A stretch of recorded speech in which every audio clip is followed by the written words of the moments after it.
শুরু করছি পার্ট 2। স্বপন বাচ্চাটিকে বলে, আচ্ছা তোমার বাসা কোথায়? ওই সামনে আমার বাসা, কিন্তু একা একা যাইতে আমার অনেক ভয় করে। স্বপনের অনেক মায়া হলো ছেলেটির জন্য, কিন্তু স্বপনের এক হাতে ছাতা, অন্য হাতে চালের পুটলি, তার মধ্যে এত বৃষ্টি।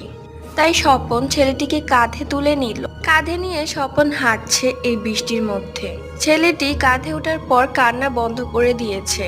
যাই হোক, স্বপন একটু পর লক্ষ্য করলো 4-5 বছরের বাচ্চাকে যেমন কাঁধে নিলে তার পাটা বুক বরাবর আসে, কিন্তু সেকেন্ডে সেকেন্ডে বাচ্চার পাটি বড় হচ্ছে। কয়েক সেকেন্ডের মধ্যে পাটি লম্বা হয়ে আমার পায়ের হাঁটুর সাথে বাড়ি খাচ্ছে, কিন্তু ছেলের কোনো ওজন নেই। আস্তে আস্তে ছেলেটি আমাকে চাপ দিয়ে ধরতে লাগলো।